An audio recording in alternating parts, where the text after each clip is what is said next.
Bismillahirrahmanirrahim. Assalamualaikum warahmatullahi wabarakatuh. Bersua dalam berita perdana malam ini, saya Razikin Abdullah dan saya Rafizah Haji Mahmud. Berita utama malam ini.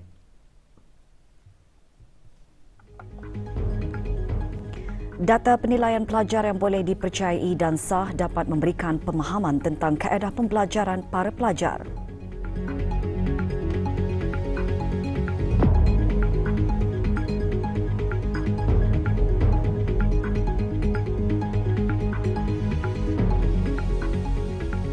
Sistematik kesepaduan perlu dimantapkan dengan rakan strategik melalui sokongan dan penglibatan yang mampan.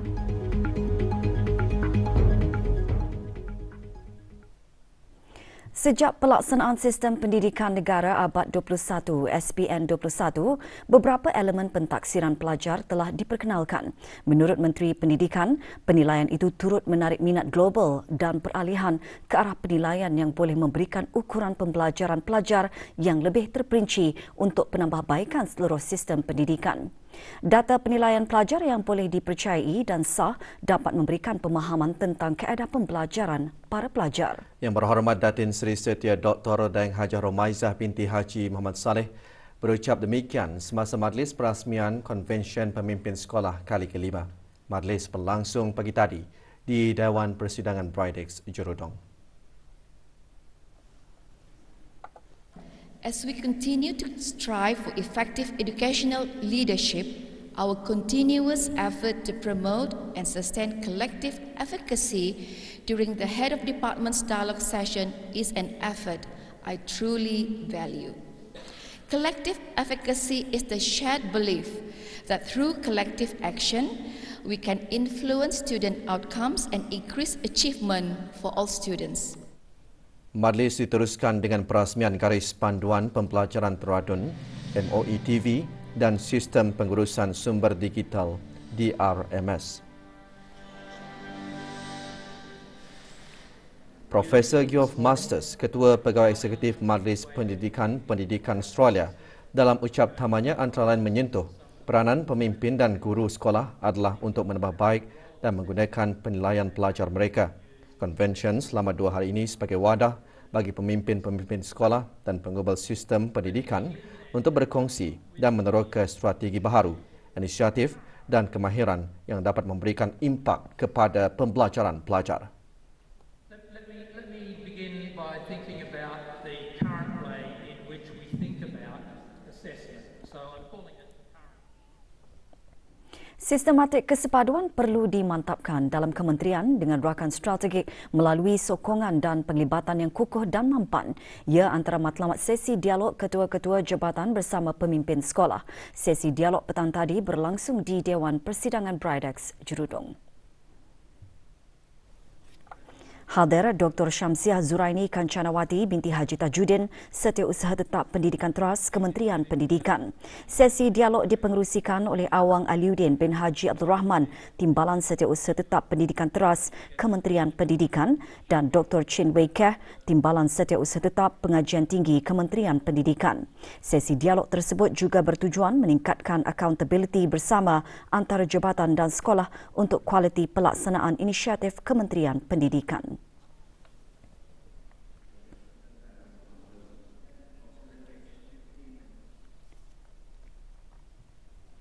Usaha meningkatkan taraf kebersihan negara Brunei Darussalam khususnya di kawasan awam seperti jalan raya, taman atau kawasan luar bangunan giat dilaksanakan dalam menjadikan negara ini sebagai sebuah negara yang bersih dan selamat melalui penggunaan mesin teknologi penyedutan sampah pepejal dan daun-daun kering serta mesin khas pemotongan rumput moden.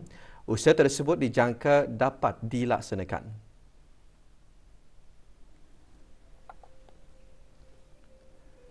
Dalam pembentangan mengenai mesin teknologi penyedutan sampah pepejal dan daun-daun kering serta mesin khas pemotongan rumput moden, penggunaan mesin tersebut dapat membantu dan mengurangkan risiko bahaya bekerja di kawasan-kawasan tertentu.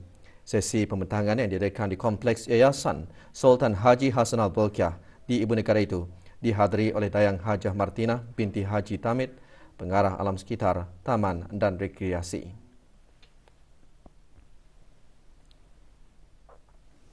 Pemasangan cucul di Hasrat bukan sahaja memeriahkan suasana sambutan Hari Raya, malah mengekalkan budaya.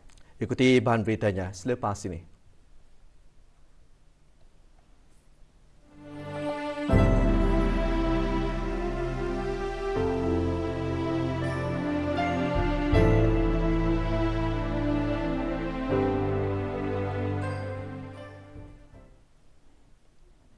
Menggalakkan peningkatan kemahiran digital tenaga kerja di rantau Asia Pasifik, mengukuhkan kesihatan digital dan memudahkan kesaling operasian untuk perdagangan digital merentas sempadan antara Pelan Kerja Pendigitalan Majlis Penasihat Perniagaan APEC. Di bawah tema Ikuti Kelestarian dan Peluang, antara agenda ABAC termasuk tumpuan untuk memastikan perusahaan mikro, kecil dan sederhana PMKS dapat mengembangkan penglibatan mereka dalam ekonomi global. ABAC sedang membangunkan alat penilaian kendiri untuk meningkatkan keupayaan pengusaha terhadap peralihan ekonomi yang dramatik. ABAC juga menyeru satu mekanisme untuk menyokong PMKS bagi menyesuaikan diri dengan pelaburan persekitaran, sosial dan tadbir urus. Unified National Networks UNN secara berterusan menjalankan pelbagai program untuk membina dan memudahkan infrastruktur ICT di negara ini selaras dengan Wawasan Brunei 2035. Usaha tersebut adalah bagi memastikan akses perkhidmatan telekomunikasi berkelajuan tinggi selain menjadikan negara Brunei Darussalam sebagai negara pintar. Atas kejayaan dan pencapaian yang dicapai sejak penubuhannya pada tahun 2018, UNN telah diberi penghormatan dalam kalangan syarikat telekomunikasi dan ICT yang cemerlang sebagai syarikat telekom terbaik 2023 pada Majlis Anugerah Telekom Asia yang diadakan di Singapura pada 6 April lalu. Akreditasi daripada Global Business Outlook dan ASEAN Telecom dan pensijilan yang diterima adalah penanda aras yang mengesahkan strategi dan program UNN dalam menyokong cita-cita negara untuk pendigitalan dan inisiatif Wawasan Brunei 2035. Bagi memeriahkan lagi sambutan Hari Raya Aidilfitri, Takmir Masjid Rancangan Perumahan Negara Kampung Ratai mengadakan pertandingan cucul di rumah-rumah kediaman bagi penduduk Kampung Ratai. Pelbagai konsep dipamerkan bagi menunjukkan bakat masing-masing. Pemasangan cucul bukan hanya dipasang di rumah-rumah kediaman, namun juga dipasang di taman halaman rumah bagi menyinari malam Hari Raya. Melalui pertandingan tersebut, ia dihasrat bukan sahaja memeriahkan suasana sambutan Hari Raya, malah mengekalkan budaya yang dipraktikkan sejak dahulu lagi.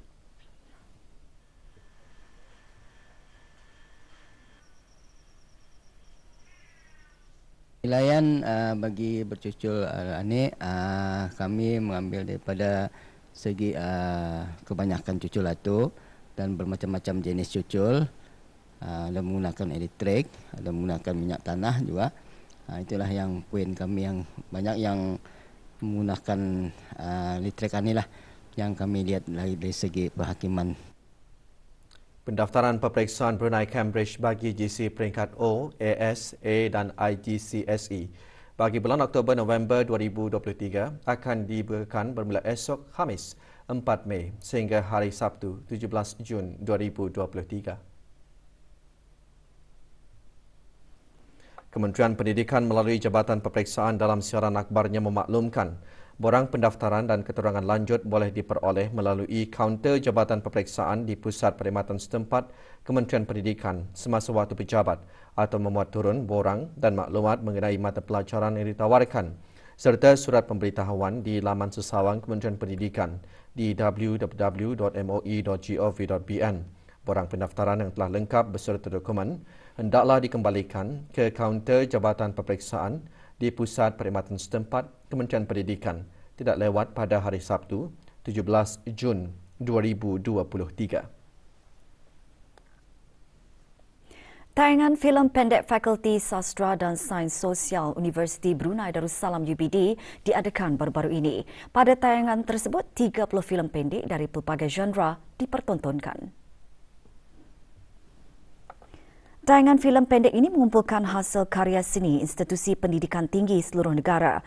21 filem pendek dihasilkan oleh mahasiswa Fakulti Sastra dan Sains Sosial dan Program Industri Kreatif UBD. 7 filem pendek hasil para penuntut Mahakarya Institute of the Arts Asia dan 2 lagi filem pendek dari College Cosmopolitan. Laporan Wawasan Brunei 2035 mengungsikan perkembangan pelaksanaan dan pencapaian Wawasan Brunei 2035 bagi tempoh tahun 2015 hingga 2022.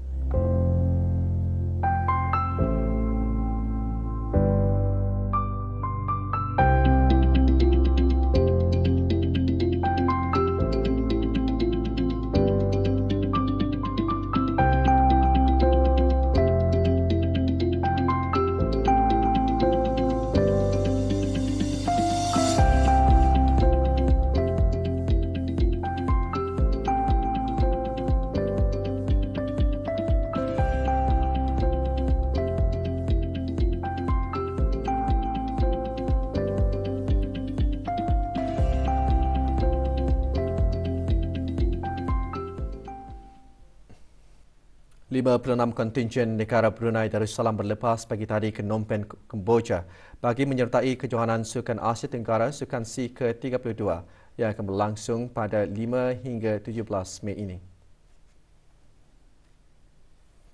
Berada di lapangan terbang antarabangsa Brunei bagi mengucapkan selamat berlayar, Yang Berhormat Datuk Seri Setia Awang Haji Nazmi bin Haji Muhammad, Menteri Kebudayaan Belia dan Sukan. Antara sukan yang akan disertai termasuk e-sport, renang, biliard, karate, pencak silat dan petong. Kontingen negara diketuai oleh Dayang Zainab binti Haji Marsyidi, pemangku pengarah pembangunan belia dan sukan selaku Shah the Mission.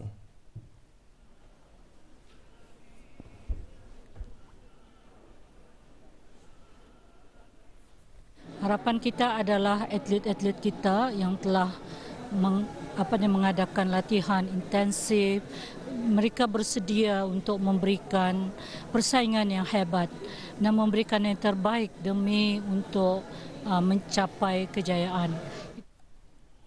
Kemboja kini membuat persiapan terakhir bagi upacara perasmian Sukan Asia Tenggara edisi ke-32 untuk buat pertama kalinya selepas 64 tahun sejak Sukan C Bangkok atau Sukan Semenanjung Asia Tenggara yang diadakan pada tahun 1959.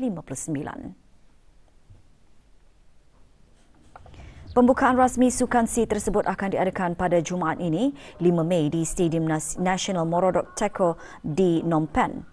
Stadium yang baru dibina ini akan menjadi pusat utama kompleks sukan bagi beberapa acara termasuk badminton, gimnastik, bola keranjang pingpong, bola tampar, seni mempertahan diri dan sepak takraw. Stadium ini juga menempatkan venue utama bagi acara akuatik dan gelanggang tenis. Atlet dari Thailand, Indonesia, Timor Leste, Filipina, Singapura, Laos, Malaysia, Brunei, Myanmar, Vietnam dan tuan rumah Kemboja bakal bersaing dalam 608 acara dari 37 sukan yang dipertandingkan di Sukan C 2023 ini nanti.